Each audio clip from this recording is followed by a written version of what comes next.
آج 10 دن ہو گئے ہیں فلسطین کے اندر کتنا ظلم ہو رہا ہے. آپ سب لوگ دیکھ رہے ہیں سوشل میڈیا کے اوپر. ہم نے کہیں پر احتجاج نہیں ہوتے دیکھے, کہیں پر ریلیاں نہیں نکالی, انہوں نے کچھ نہیں کیا. انہاں دا کوئی سیاسی مر جائے اتھے, کوئی انہاں دے کسی سیاستدان کو مسئلہ ہو جائے, اے سارے اپنا خاندان چوک کے روڈاں دے اوتے آ جاندے نے. اج فلسطین دے اندر تواڈے سامنے ماواں بہناں بیٹیاں کی نہیں ہو رہا. انہاں دے پانی بند کر دیتا گیا, انہاں دے واسطے کھانا کوئی نہیں ہے گا. چھوٹے چھوٹے بچے اتھے لاشاں گل رہی ہیں, سڑ رہی ہیں. انہاں دیاں کتھے نے سارے؟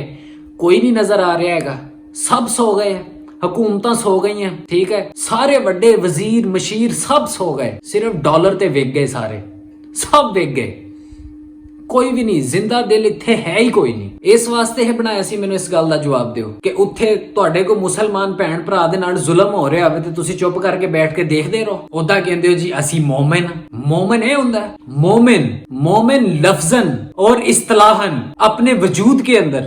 مومن ہی تو ایک چیز ہے جس دن یہ ختم ہو جائے گا. کائنات کو بنانے کے اندر جو ایک امتحان کا سلسلہ ہے ہمارا, یہ کہانی پھر کائنات کو سمیٹ دے گا اللہ کہ ہون کہانی ختم. مومن ہی تو سب کچھ ہے. مسلمان, اس کی سوچ, اس کا عقیدہ, اس کا نظریہ, اس کا پرسیپشن, اس کا مائنڈ سیٹ, اس کا طرز, اس کا ظرف, اس کی روش, اس کا مزاج, اس کا معیار, اس کا کلیجہ مومن ہی تو تھا. اس کا دل جگر مومن ہی سب کچھ تھا. جس کی سوچ وہ بولتی تھی اپنی جگہ پہ, ستی سوچ تو ہو ہی نہیں سکتی تھی. مومن ایک معیار ہے, ایک قانون کا نام ہے. تیز ہواؤں کے اندر ریوڑ سے ہٹ کے چلنے کا نام ہے. تن تنا ان وادیوں کے اندر اکیلا کھڑے رہنے کا دشمن کے آگے مومن وہ ہوتا ہے. پھر ان کے اندر جینے کا نام ہے. معیاروں کو ایک معیار بنانے کا نام ہے. اصولوں کو ایک اصول بنانے کا نام ہے.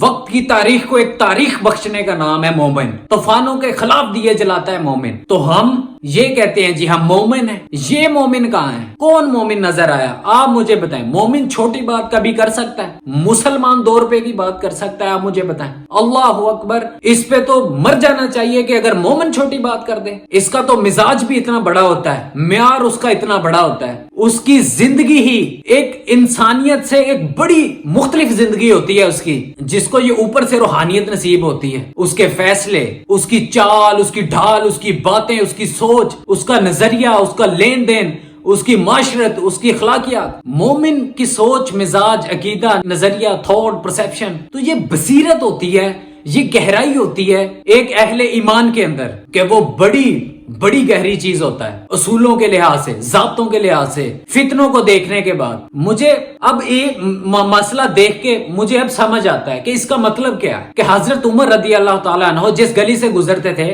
شیطان رستہ چھوڑ جاتا تھا.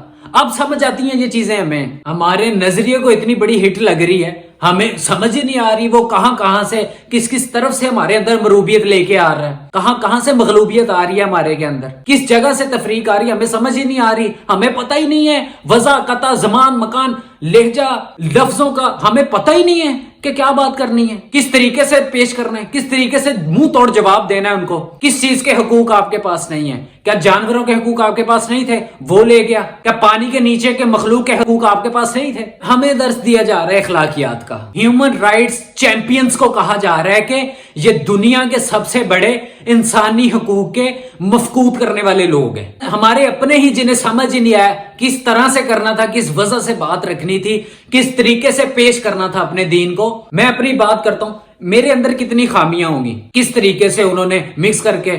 ہم نے 1950 میں نہیں دیکھا کہ 1990 تک وہ کیا کر جائیں گے. ٹیکنالوجی کے موجد اخلاقیات کا درس دے رہے ہیں, یہ اصول بن چکا ہے. ہمیں بھی بنا لینی چاہیے تھی تھوڑی سی. یہ حدیث کہاں کیسے بھول گئے آپ کہ قومیں آگ میں جا رہی ہوتی ہیں, لیڈر کا کام ہوتا ہے کہ گردنوں سے پکڑ کے کھینچنا. تو ہمیں آگے آنا چاہیے نا, اپنی قوم بچانے کے لیے ان بھیڑیوں سے. ہمیں اپنے لوگ بچانے, ہمیں اپنا مسلمان لوگ بچانے, ان کے نظریات کا جواب دینے کے لیے, ان کی روش کا جواب دینے کے لیے. جو باطل حسن کے نام پر انہوں نے قباحت پیش کی ہے اس کو منہ دینے کے لیے. بے وقوف کیسے ہو سکتا ہے ایک مسلمان؟ ستی سوچ کا کیسے ہو سکتا ہے؟ مجھے یہ بتائیں. دور بیتولی زمانے, لمبی جنگیں, لمبا صبر, لمبا کلیجہ.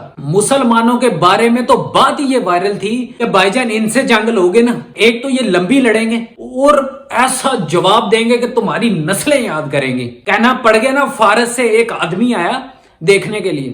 ویکھیے تو سی مقابلہ کنا دے نال ہے. انہوں نے پوچھا جی آپ کا امیر کہاں ہے, انہوں نے ایسے بتایا جی ادھروں این جاؤ پھر این جاؤ تو پھر این جاؤ. حاکم کا رستہ ایسے بتاتا ہے کوئی؟ این جاؤ تو این جاؤ تو این جاؤ. سادگی دیکھیں ہماری. اور پہنچا تو حضرت عمر رضی اللہ تعالیٰ مل ہی نہیں رہے ان کو. کسی نے کہا کہاں ہے جی؟ وہ ادھر ہی گئے. کہتا ایسی سکون دے نیند دیکھی نا انہوں نے حضرت عمر کی, تو اس نے یہ جملے کہہ دیے وہاں پر. تو جیت نہیں سکتا بھائی ان سے. انہیں ڈر ہی نہیں ہے کوئی, انہیں کسی چیز کا ڈر نہیں ہے. کانوا رہبانا فی اللیل, یہ رات کے راہب ہیں, وفرسانا فی النار, اور دن میں ان کے گھوڑے نہیں رکتے بھائی جان, اور انہوں کچھ نہیں آندا. اللہ اللہ تو بس سنبھال کے رکھا ہے انہوں نے. ہم نے دیکھا ہی نہیں ہے کچھ, ہم نے سوچا ہی نہیں ہے, سمجھا ہی نہیں ہے. آج یہ میری پورے قبیلے سے بات ہے, پورے کنبے سے بات ہے, کسی مسلک فرقے کی طرف تفریق نہیں ہے. نکلو اپنے فلسطینی بھائیوں کے لیے, نکلو آواز اٹھاؤ, ٹھیک ہے, نکلو ان کی خاطر. مسجد اقصیٰ کو بچاؤ, ان مسلمان بہن بھائیوں, ان بیٹیوں کو بچاؤ. خدا رہا یہ میری ریکویسٹ ہے آپ لوگوں کے سب سے اس چیز کا. نکلو اپنے اپنے شہر سے, اکٹھے کرو سب کو, نکلو اور ان بغیرتوں کو منہ توڑ جواب دو ان کو.